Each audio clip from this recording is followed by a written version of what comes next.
Just 1/2 of a teaspoon of this one thing can be comparable to ibuprofen for inflammation. And that thing is turmeric. I'm not talking about the turmeric that you sprinkle on your food or your eggs. I'm talking more about a concentrated turmeric, because turmeric is a spice, but there's a certain thing in turmeric called curcumin that is really doing the magic. But you can't just take turmeric as a spice and expect it to do what I'm going to show you right now. So many videos complicate this topic with all these big biochemical names.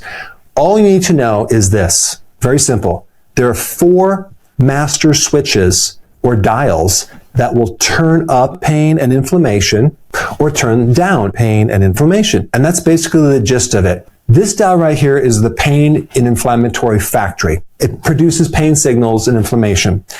The second dial is the master inflammation on switch. So it'll trigger hundreds of different genes in relationship to turning on inflammation. It's kind of like the master circuit breaker for inflammation. And then you get the third dial. This is the inflammation megaphone. It's like an amplifier. It amplifies inflammation. It doesn't cause pain directly. It just keeps the inflammation going on and on and on. And this is why a lot of the drugs for autoimmune diseases target this biochemical pathway. And then we have the fourth alarm right here.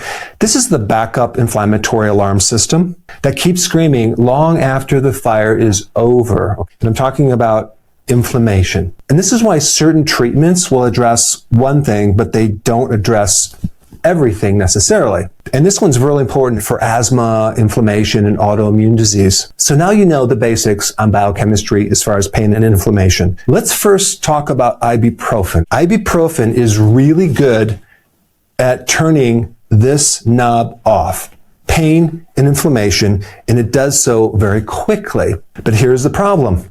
Part of this process here protects certain organs, like your stomach and like your kidneys.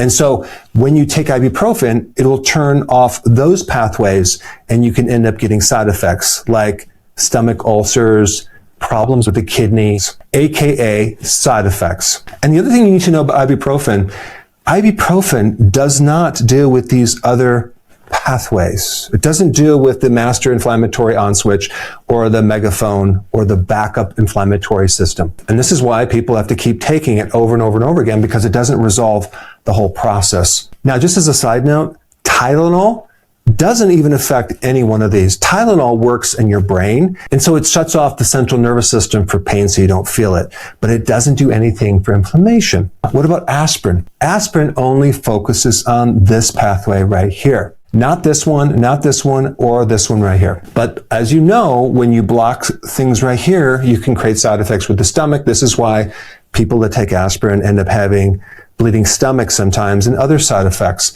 Now with Tylenol, you can have a lot of side effects in your liver. Now let's switch over to turmeric. What does turmeric do? Turmeric has a completely different strategy. It affects not just the COX pathway, but this pathway and this pathway right here. Not as strong, but it starts to turn down the dial of all 3 of these right here. And the research, which I'm going to share in a minute, involves taking 1,500 milligrams with black pepper, because black pepper helps the absorption of turmeric.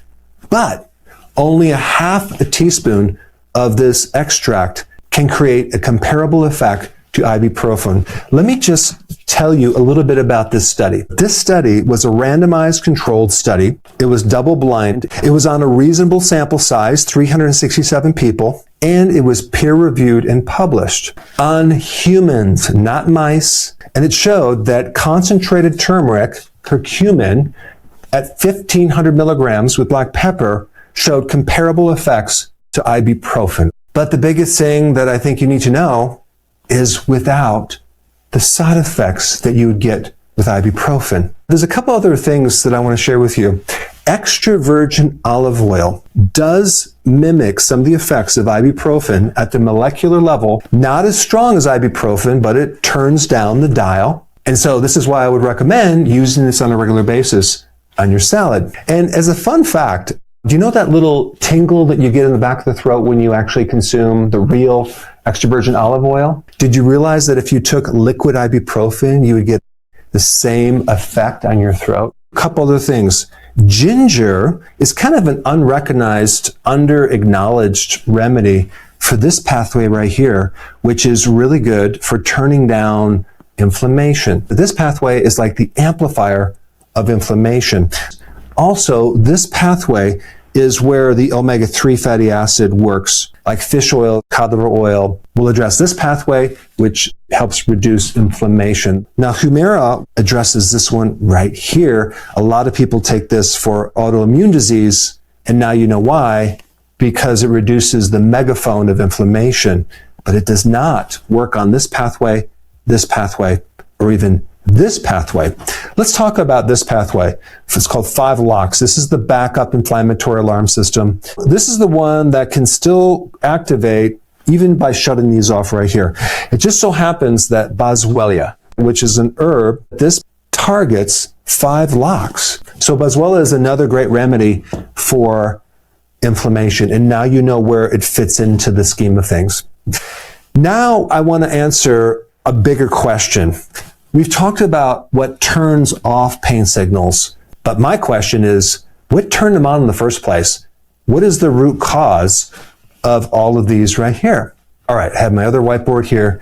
There's actually 5 primary things that turn on the inflammatory switches, okay? And this is actually more important than the last part, because if you know what turns it on, then you can actually not just manage the pain and inflammation, you can correct it. And this is the part that medicine doesn't focus on. All of the ones I'm going to talk about turn on all 4 of those pathways. And if we can correct these, we can not only turn all of them off, but we can actually make sure they don't come back.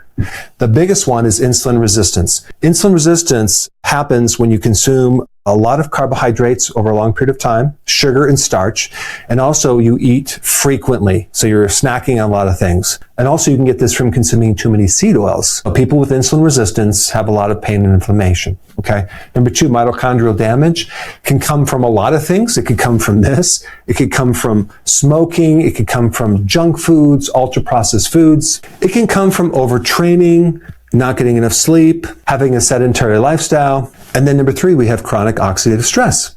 This could be from a lot of things. Toxicity could be from smoking, drinking, eating junk foods. And number 4, leaky gut. Again, this relates to things that you are eating. Ultra-processed foods. Gluten can do it, and seed oils can create leaky gut. And then number 5, you have chronic infections. Like you could have Lyme disease, you could also have Epstein-Barr virus or herpes virus that can go in and out of remission. But what's interesting about that, people with chronic stress can activate these latent viruses that can come out of remission and create inflammation. But what's interesting is these are the 5 things that turn on these switches. And so if we're going to use medication to turn those off and get side effects and ignore these, then we're really missing the boat. So if we look at these, we want to correct them with going on a low carb diet, okay? Because that's how you correct insulin resistance. You have to give up something called ultra processed foods, aka junk foods. You want to do, of course, intermittent fasting, very important. Intermittent fasting is probably one of the most powerful things to reduce inflammation that you can do. Your inflammation just goes away. Your arthritis goes away. And then prolonged fasting is the next level anti-inflammatory, because I've had people with the most severe autoimmune inflammatory conditions completely get rid of inflammation by doing prolonged fasting. There's several nutrients involved in inflammation as well. Having enough magnesium can reduce not just inflammation, but any type of muscle inflammation.